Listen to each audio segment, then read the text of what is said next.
help if I had the microphone in the right place. Hi guys, and yeah, so today I'm doing something a bit different. I'm going to respond to my own question, which was, are watches a good investment? Now, there are a couple of different things to consider. So the first thing is, a lot of people say, oh, well, it depends on the brand. You know, if you're buying Rolex, you're always going to make money, and if you buy a Tag Heuer or an RWC or a Breitling or a Panerai, for example, or Hublot, you're going to lose money. That's just far too broad a way of looking at things. It's all about model specific. So there are an awful lot of brand new unworn Rolexes that actually trade under retail. And in the same vein, there are some Tudors, for example, that trade over retail. So you really do need to do your homework, speak to somebody who is an expert, someone that is in the industry, that is impartial as can be. So someone you can trust that can give you the information without them trying to just sell you what they have in their inventory without giving you the full facts. That's the first thing to consider. The second thing is something that a lot of my clients talk about, which is the authorized stockists playing games. Now, what I mean by that is they'll say to you, oh, you can have this full gold Rolex, but you've got to buy your wife a £10,000 diamond bracelet that's probably worth a tenth of that. You've got to buy this other watch that's just come out because, you know, we want you to bump you up the list. This is the sort of phraseology and the sort of conversations that are being had up and down the country, all over the globe, in fact, where authorized stockists are using the in-demand Rolexes mainly, other brands too, as bait to sell their other wares where they're making the margin. Totally, in my opinion, disgusting behavior and reprehensible, and I just think it's totally wrong. And in fact, that has proliferated the secondary or grey market, people like myself, because clients are thinking to themselves, you know what, I don't want to be treated like this.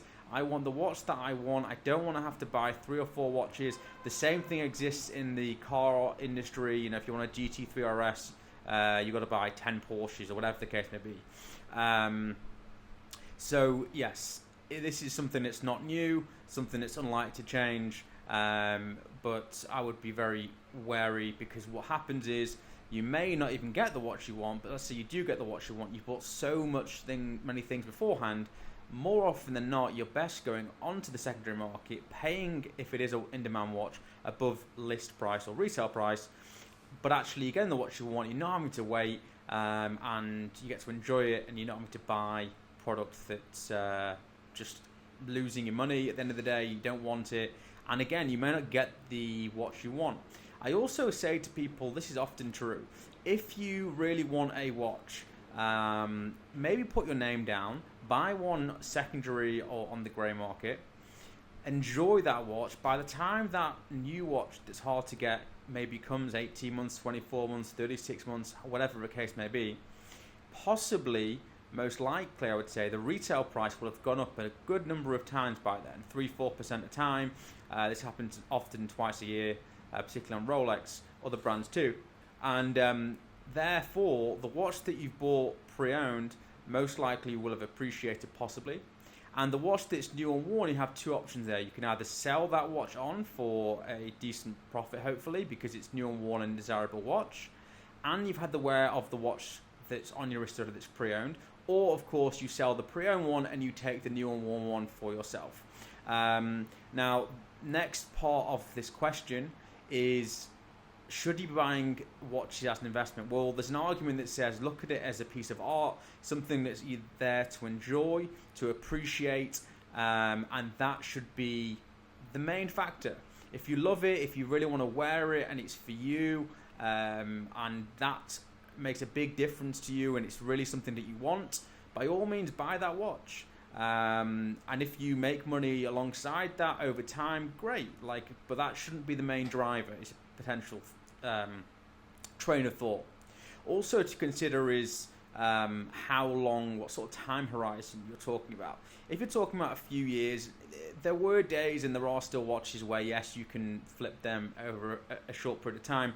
Realistically though, you should look over longer time horizons, and then if you looked at say Submariner from 10 years ago to now, you'll see a humongous increase in price, both retail price and the secondary or grey market prices. So yeah, my kind of summary is it's not necessarily about just the brand, it's about the actual watch itself, and you should take independent advice about that or do your research. Both are probably a good idea.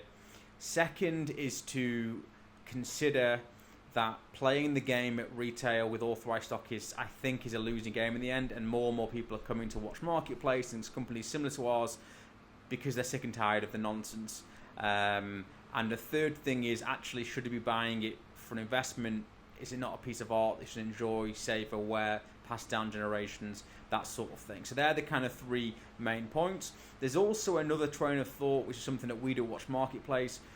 We've done very successfully, where clients who are interested in watches, who want to get involved with it, we take a pool of money, we trade that pool of money for clients, on behalf of clients, as an investor, and we can see really great returns, far exceeding what you'd get in property, with obviously property conveyancing fees, all this sort of thing.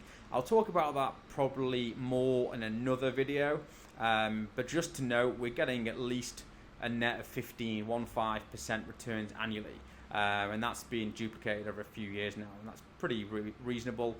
Beats almost most of the investments. It's a very liquid type investment, and that's also pretty interesting to talk about just briefly.